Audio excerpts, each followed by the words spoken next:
Fear of losing what you have, fear of not getting what you want, that feeling of loss. What will you do? What will this mind of yours do to avoid feeling any pain and any kind of loss? I wanted to do a video this morning on something else, but I had a session this morning with another client, and she brought forth a topic that I thought is so incredibly valuable, and I wanted to share it with all of you because I think it's important to understand what your feelings and what you are trying to do internally could have nothing to do with you as a manifester in your self-concept, and that you cannot have what you want. All of this gets really convoluted, and I want to simplify it, that your feelings, that fear that you have doesn't mean what you think it is, so you don't have to try to fix it or chase it and grab it and like control it. Instead, I want to share with you how this client went from thinking that she was angry to really what she was feeling was a fear of loss. Welcome, my name is Rose, and welcome to The Rosey Life, where we help you free your mind and follow your heart so you live a life that you love. Thank you guys so much for subscribing to The Rosey Life. Thank you for liking the videos. Thank you for your love and support. Appreciate you guys so much. And if you're interested in doing one-on-one coaching, you know what to do. Go to RoseyLife.com and you see all the information there, or you can join the Rosey Life course and community. We meet every Wednesday, 12 p.m. Central Time, and I answer your questions live. And there's 12 lessons in that community for you to do at self-pace, so you practice going within instead of looking without, because that's what this video is about actually, is this client. She thought she was focusing on her self-concept. She thought she was shifting and moving in the direction to her desire, to what she wanted. She thought that that's what she was doing, and she spent a lot of time doing affirmations, working with a lot of coaches on self-concept and improving herself and affirming and trying to understand why she can't have what she wants. And she thought this is supposed to be easy. And then she found the Rosey Life not too long ago, and she booked a session with me. And this morning was her second session, and she talked about something that was bothering her. She was triggered by a comment that somebody made near her, and she became very angry. And she said, "I'm so tired of feeling this anger, and I don't want to feel this." And when we talked, I think it was just like, I don't know, just a few minutes into our call this morning, I knew right away that there was something else going on. Now, I don't know if it's because of just whatever it is, right? I wanted to say that this is something I'm very used to doing as a former therapist. I knew that there was something more behind what she was saying as soon as she said it. And then I kind of shifted her away from what she wanted to focus on, that anger. And I shifted her away to look at it at a different perspective. And what we found was that it's not that she's angry. It's not that nothing is wrong with her self-concept. Nothing like that. Okay, it had nothing to do with it.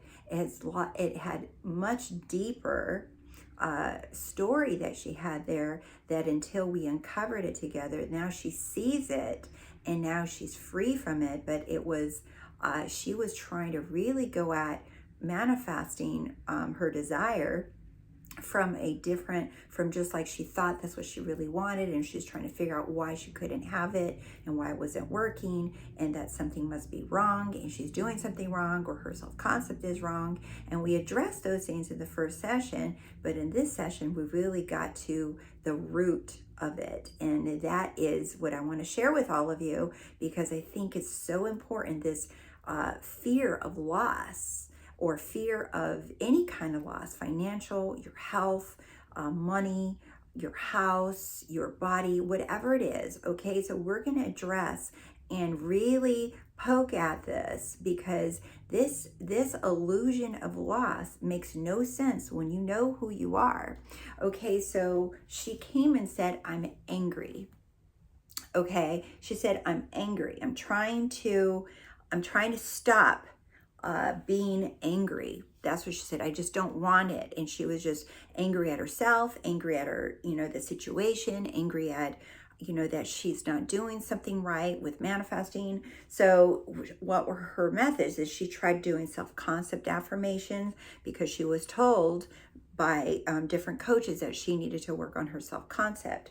And she focused on her SP and her daughter, relationship with her daughter. So she was putting all her focus on manifesting SP, manifesting better relationships with her daughter, with other people. She was all her awareness, all her focus was outside. This is why in that my course in community, I put all the focus on inside. It's on you internally, focusing on your thoughts, your stories, your definitions, how you're seeing the world. And so all her focus was outside, external focus on everything but you, is what I pointed out, because she kept telling me external things and I kept bringing her back to, what about you, right? What about you?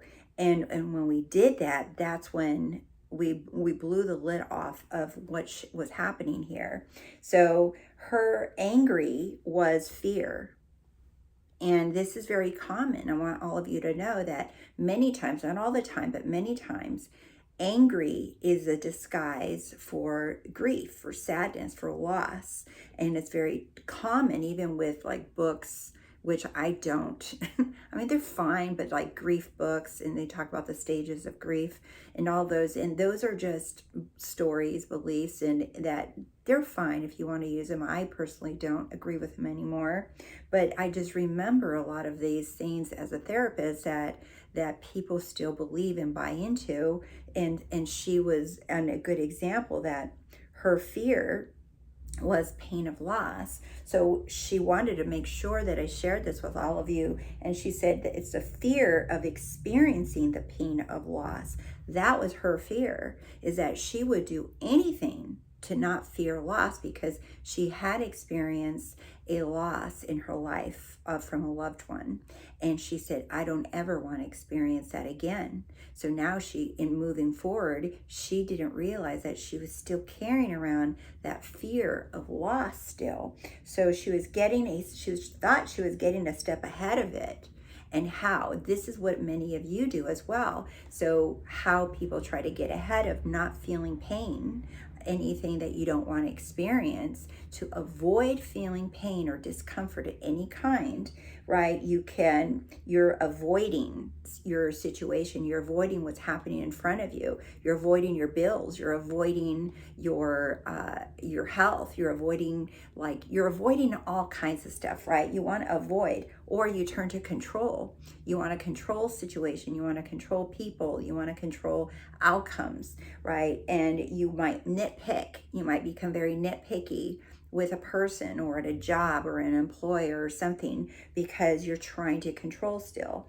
So, or you begin arguing, right? Or complaining. And now these are all just forms of avoiding the fear of loss, avoiding pain. Okay, and there's many more. I just listed some of the more common ones that I've seen. And let's talk about what is it that you're fear of. So we have identified there's a fear of loss. Okay, but what's loss? Loss of what? Okay, death, money, relationships, health. So now we're afraid of experiencing these things, these losses, right? But my question to her and to all of you is, loss, if you lose it, where did it go? Where did it go, you guys? If you think you lost something, where exactly did it go? Because everything is you.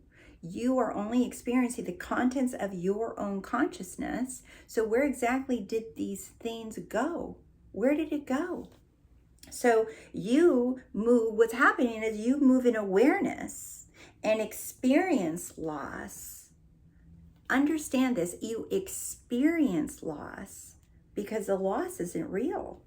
Okay, and you have there's a version of you in fear of loss too. So you can experience loss, so you actually will experience a loss, right? Or there's a version of you that is experiencing fear of loss. So you haven't lost yet, but you're fear of losing. Do you see that?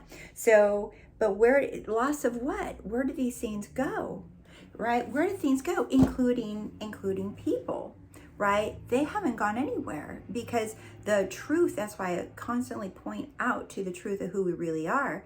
The truth of who we really are is not this body, not our feelings, not our thoughts, not this world, but who are you? You are the I am that never dies, that is not gone anywhere. And we experience loss, but who we really are and who our loved ones really are have not ever, they never die, they never cease to exist, because you are existence itself, you are life itself. So nothing is lost in the divine economy. So if you thought to yourself that you've lost money, like this woman, this client yesterday the last video, that she was unemployed for 3.5 months, and she says, no, I don't lose anything, and except for weight. You can say that one.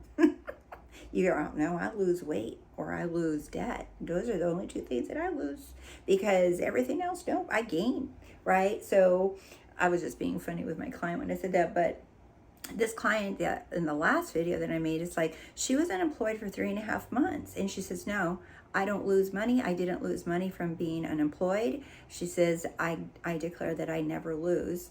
And what happens is she was given that stock option that was equivalent to 3 months of salary, and so she didn't lose. Do you see?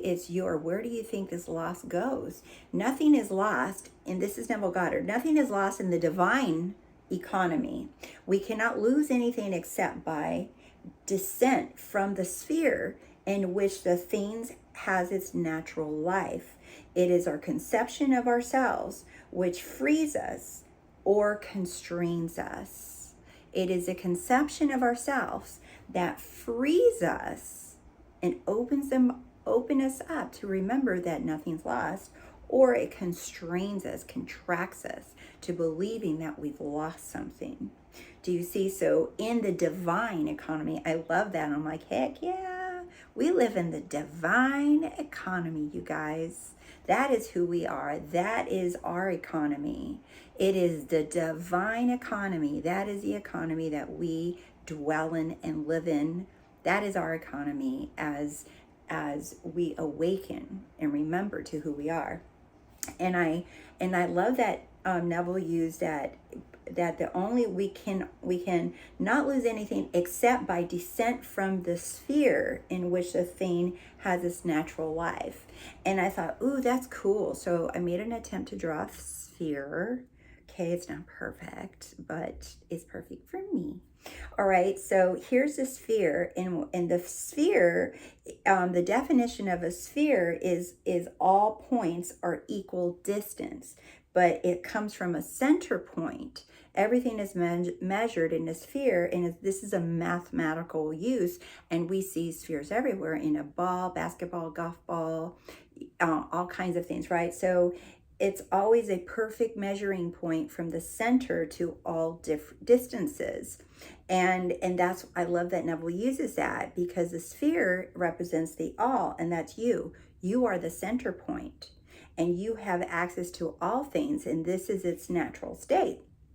So, but what happens is he says that we cannot lose anything except by descent from the sphere in which that thing has its natural life. So you can descend it, you can say, oh, I actually am going, you can experience that you lost it, and here you are, I lost. Now you're no longer in a sphere, you're in your box, okay, in this square box that is not whole, that is not infinite, that doesn't have that perfect measurement from center point, right? No, now you're saying, no, I lost. Now you're outside of this sphere, outside of the all, and you're seeing yourself as that you're without, forgetting they're actually in here experiencing this feeling of loss, but you're forgetting where you are. You're forgetting that you're the all. Do you see? So it says we move, wrote down, we move in the sphere of consciousness to where we have all now. So that's what we do. We move. So we are moving. So let's say you lost your keys, okay? And you're just like, okay, that's an experience. I moved in consciousness and I told myself I lost them.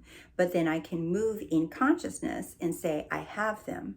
Do you see? So if you can just move in consciousness in that sphere of consciousness and say I have them, right? So where did they really go? They didn't. What did you lose? Where exactly is this thing going? Because all you're doing is moving to in consciousness where I have it, or you can say I don't have it, and you feel like no, I don't have it, and you feel separate from I am. You feel separate outside of the all when you say to yourself that you don't have it. But really you're in here and all we're doing is moving in consciousness to whatever it is our desire. If it's keys, money, health, versions of you, versions of others, that's what we're doing. We're moving in our awareness of being, and that's what self-concept is. Your self-concept is that I am the all now.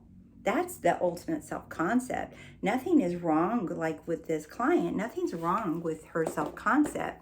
And it wasn't that she had fear of abandonment. She went down a rabbit hole of trying to fix or heal her childhood trauma and fear of abandonment. And she thought she had and was told that she needed to come, bring that and heal it within her, that she was going to be abandoned again. Well, it really was down to the bottom line was that she experienced a loss, created a story and a fear of loss, and she didn't want to ever have to feel that again. And then that fear started manifesting in her life with relationships and people moving them away from her.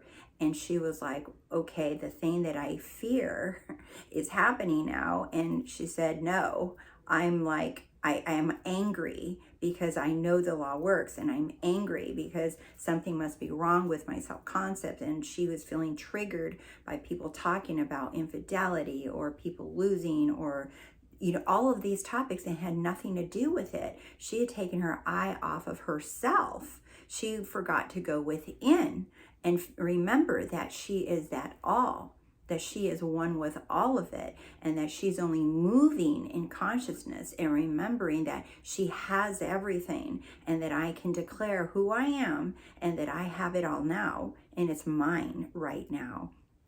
All right, my loves, I hope that you enjoyed the video. Thank you again for subscribing to The Rosey Life. Thank you for sharing the content with others so The Rosey Life continues to grow. I love you guys so, so much. You're all so freaking amazing. I'll see you soon. All right, bye.